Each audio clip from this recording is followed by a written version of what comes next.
जय श्री माता जी। हम सभी परम पूजनीय श्री माता जी के श्री चरणों पर नतमस्तक होके प्रणाम करेंगे और बंधन लेंगे।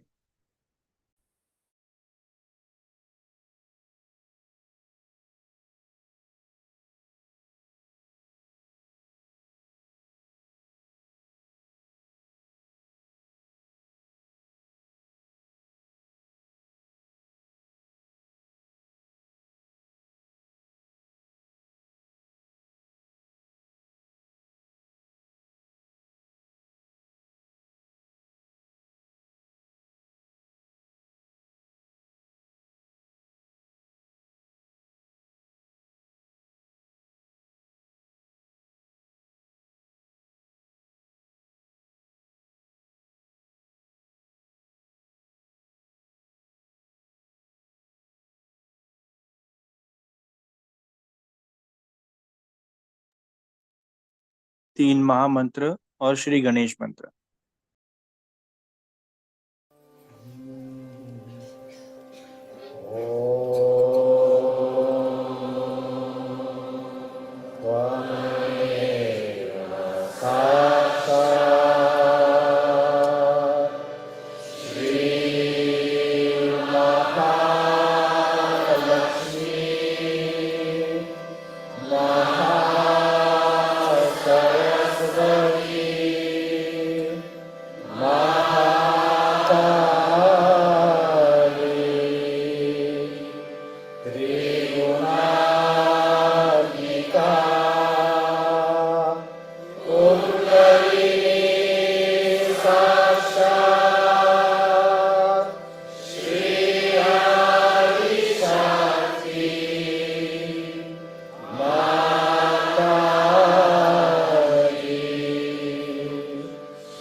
अब हम अपने दोनों हाथ श्री माता जी की ओर रखते हुए प्रार्थना करेंगे। परम पूजनीय श्री माता जी, कृपया आप हमारे हृदय में विराजिए। श्री माता जी, कृपया आप हमें ध्यान की स्थिति और संतुलन प्रदान कीजिए।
अब हम अपने दोनों हाथ भूमि माता पर रखेंगे और गणेश अथर्वशीर्ष कहेंगे।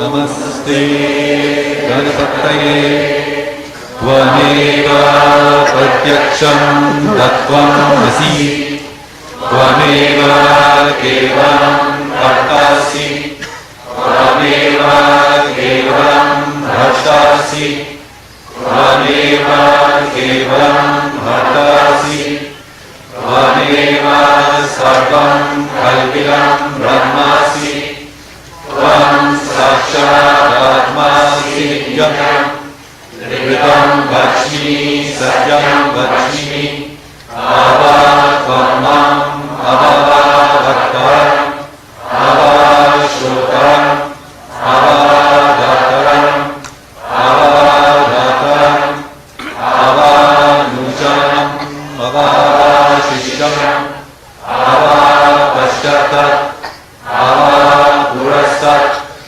अवोत्तरात् अवदक्षिणात् अवचोदरात् अवधरात् सर्वतो मां पाहि पाहि समर्थ त्वं वाङ्मया स्वं चिन्मया त्वम् आनन्दमया स्वं ब्रह्ममया त्वं सच्चिदानन्द विद्योऽसि त्वं प्रत्यक्षं ब्रह्मासि त्वं ज्ञानमयो विज्ञानमयोऽसि सर्वं जगतं त्वत्तो जायते सर्वं जगतं त्वत्तस्तिष्ठति सर्वं जगतं त्वयि लयनिष्ठति सर्वं जगतं त्वयि प्रत्येति त्वं भुवि रवो नरो वीरो नरः त्वं चत्वारि वाक्पराणि त्वं गुणत्रयाधिका त्वं तेजत्रयाधिका त्वं कालत्रयाधिका त्वं मूलाधारस्थितोऽसि नित्यं त्वं शक्तित्रयात्मकः त्वं योगिनो गायन्ति नित्यं त्वं ब्रह्मा स्वं विष्णु स्वं रुद्रा स्वं इन्द्रा स्वं अग्निः स्वं वायुः स्वं सूर्यः स्वं चन्द्रमा स्वं ब्रह्मा भूर्भुवः स्वरो गणपतिं पूर्वामुष्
हम अपने दोनों हाथ श्री माता जी की ओर रखेंगे, चित्त को सहस्त्रार पे ले जाएंगे, प्रार्थना करेंगे। परम पूजनीय श्री माता जी, कृपया आप हमारे सहस्त्रार पर विराजिए। श्री माता जी, कृपया आप हमें आपके परम चैतन्य से एक रूप कर दीजिए।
इसी ध्यान की स्थिति में हम श्री माता जी की अमृतवाणी को आत्मसात करेंगे।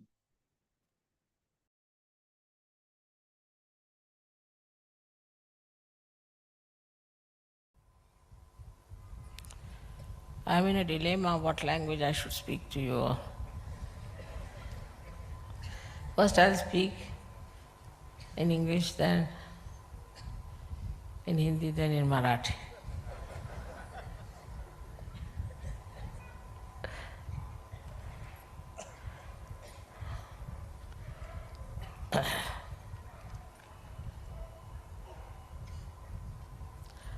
We all have come here to Kolhapur to worship the Mahalakshmi. बंद करो ना, फिरता कराने का, घूमने वाला कर दीजिए कुछ.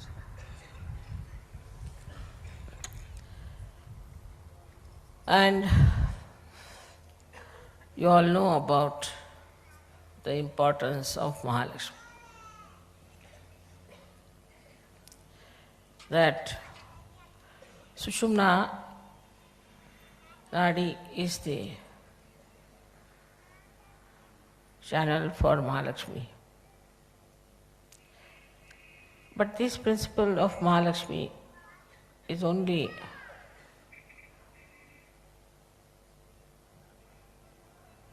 possible to manifest in us when our principle of Lakshmi is satisfied. When we see poverty in India, we really get very upset about it and think, when will it be all right when all these people will also get the blessings of the divine.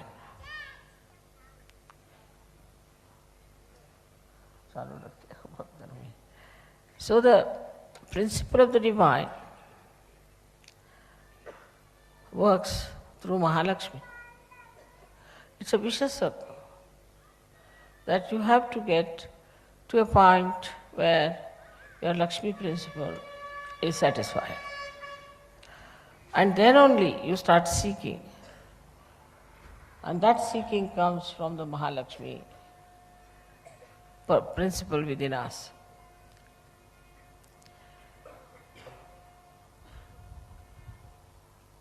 So, Sahaja grows in the middle path, in the middle section of the society. Very rich will seldom come to Sahaja. And if they come only, they'll just take few advantages of it and they won't understand the depth of it. In the same way, the poor cannot come. So these are like the two shores of one river that is flowing in between. And if we start expanding, then we will definitely shower the blessings of the divine on all both the shores. And I'm sure lots of people who look today to be poor and who appear to be rich will definitely become Sahajogis. It's such a vicious circle that unless and until you become a Sahajogi, your financial situations cannot be improved very much. But you cannot become a Sahajogi unless and until you have got your principle of Lakshmi satisfied. How do we get our Lakshmi principle satisfied? That we should see.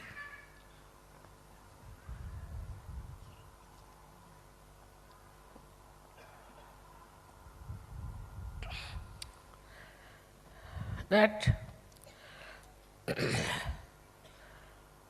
when we have little more money than required, then we start thinking, what shall I do with this money? Then some people think, all right, I'll have one more car, I'll have one more house, I'll have one more this, more that. But sagacity sets in, a kind of a satisfaction sets in. Now, what more? In addition to that, we have taxations, thanks to the government, and all kinds of problems. So people think, now I've had enough of it, now no more, finished with it. So the hankering goes away. Hankering for money goes away. In Sahaja, you are so blessed that you start getting whatever you like. And at a point you reach and you think, oh wow, too much, now no more, I want. This is also another way, even before your Lakshmi principle is satisfied, that if you get your self-realization, you can short-circuit the whole thing. If that is short-circuited, then also you can enter into Mahalakshmi principle. But in case where your situation is such that now you have become overly rich, and if that richness has gone into your head, and you think no end of yourself, then there are still some chances of you getting into Sahaja. For example, if a very rich man is there, if he gets sick, if he gets cancer, or his children start misbehaving, or he suddenly gets a bad reputation somewhere, some sort of a shock from his right side can push him to the center. Now the left-sided people who are suffering too much because they are poor, because they are lethargic, because they don't know how to get to their jobs. They have no ambitions, nor do they compete. In a way, they are in a better situation than the rich, because they don't have to worry so much about income tax, as if they have solved their problems by having no income, no car. If you have no car, then you don't have problems of car. If you have no, I've done that way, I never drive, so somebody has to drive me. I can go by bus, I can go by rickshaw, anything. But if you drive, then you have to drive all the rest of the people. If you have got, say, a house, you have a problem, everything that you possess, so-called, you have a problem. And till you develop a complete detached feeling about it, the problems are there. So then, what happens to you? That when you start all these problems creeping up, in India especially I have seen, people become generous. Very miserly people also become generous because they become so fed up with their so-called wealth that they start distributing it and giving it away.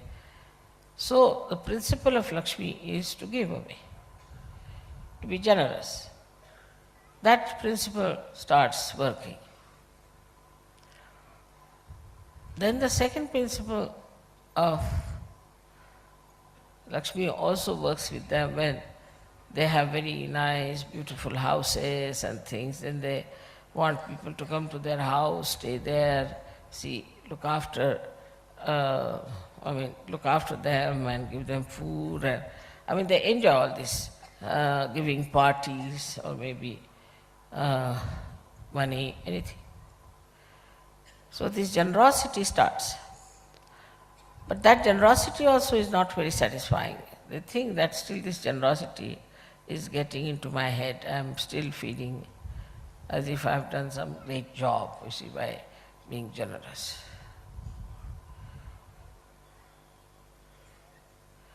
Then this generosity, when it doesn't satisfy them, then they start thinking of getting to the truth of life. It's a story about Shivaji, very interesting story. He was once building a very huge, big fort, and people were working, and he was just looking at them, and he thought, see now, what a nice thing I'm doing. I have given so much work to so many poor people. I was feeling quite happy about it. I was looking at them. Suddenly his Guru Ramdas Swami came there, and they were breaking one boulder. They said, slowly, slowly break it. Do not hit it hard. They were breaking slowly. Ultimately they came to a stone which was just like one coconut. So Ramdas Swami took that coconut in his hand and broke it. And there was water in it, and there was a frog sitting inside. Then Shivaji Maharaj realized that when God creates you, He also provides you with things. You need not be proud that you are doing so much for others. So in this generosity, in this social work and so-called doing for the poor also, you develop a kind of a very funny ego and think no end of yourself. And to pamper it also, people can give you a peace prize, can give you a Nobel Prize, this prize, that prize. Then of course there's a very hard nut they create out of your brains.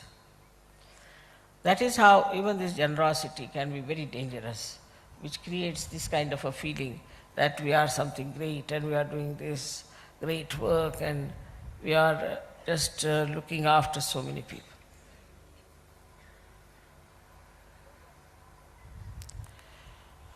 So then we come to another kind of people who are really very miserly. They can never change. I think it's a disease with people who are miserly. They are extremely miserly, and sometimes I see the whole nation is of a miserly nature. They talk of money and there's no decency about it.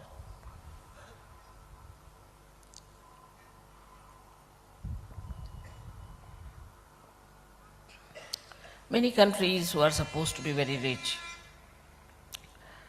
were surprised that the people of that country are not only miserly but indecent and can't understand how they could be like that. There's no culture about it. Like somebody came with us and we went to a hotel for a dinner. And after the dinner, lots of things were left over. So they got up and said, pack it for us. We Indians, we started looking here and there, what is this? Oh, we paid for it. It doesn't matter, I can't just say do that in this country. So there's no shame, there's no decency, there's no decorum about it. This is the greatest curse of being rich. People become absolutely shameless, indecent, arrogant, and above all, absolutely irreligious. So one has to fear those things which are so illusory and look like something being very, very great to achieve. How they can make a human being so horrible, so indecent.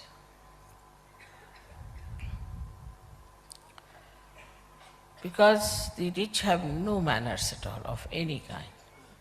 They have no maryadas of any kind. And they don't care for what others are going to say or what they have to be. So such rich countries have gone from left to right, right to left like a yo-yo. We are still doing the same. And also, the kind of ego that comes into a rich man is really very stupid, extremely stupid, and people would laugh at them the way they behave. You must have heard about the king who made chappals out of pearls. And there are people who are trying to show off their wealth in the most hideous manner. To them, to show off their wealth is the only criteria. But whether it is decent or whether it is decorous or is it some sort of a very cultured behavior, they are not bothered. They are the people who are killers of culture. And that's how we find the people or the countries which are rich absolutely kill all the culture, all the behavior part of human beings. And the second thing they get into is complete immorality. Complete immorality. They have no morals of any kind. To them, a girl of 20 years is the same as a fiancé, whether they are 80 years of age. They have no sense of proportion. Extremely immoral, live a very immoral and absolutely low-graded life, which even an animal would not. So they get even not only human, subhuman, but sub-animal also. So all the decency that comes from your culture or all the norms that are described about the culture just disappear. They may have a decency as to what glass should be used for which wine, or could be what sort of a dress should be worn for a particular thing. But even that is gone now. Anything is possible. What's wrong? This arrogance of a very incorrigible ego is even thickened when there are 5, 6 more like them, because the competition starts. One says one thing, so another says even a higher thing than that. And the third one starts to compete and say something more than that. And this is going on and on and on and on between these people, all kinds of horrible expressions of their ugly wealth. The whole society becomes so ugly. It so happened, unfortunately, that I had to be with such people also. But thank God, I have my own people now, you are here. My own style, my own time. All of you are here, so close to me, so much And what an atmosphere you have created. Even people in Kolhapur and here are saying, we have never seen such beautiful people, so well behaved, so balanced. They never fight. They never say bad words and they never hit each other. Because whatever we had known of foreigners was this, that they would come, enter into any house during the time of British and get whatever they wanted. And later on, these were soldiers, and later on came the hippies, then came Hare Ramas, one after the another, one better than the other. All these horrible experiences, and then you people coming like great blessings. They are so impressed by you. They are more impressed by you than by me, I can tell you this.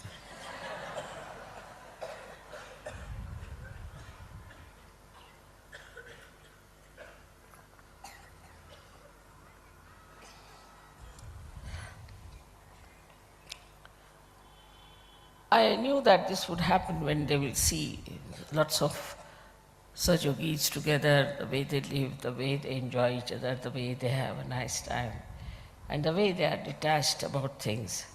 Definitely they'll be very much impressed, and that's what is happening today.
आज के ध्यान के लिए हम श्री माता जी को धन्यवाद व्यक्त करते हैं।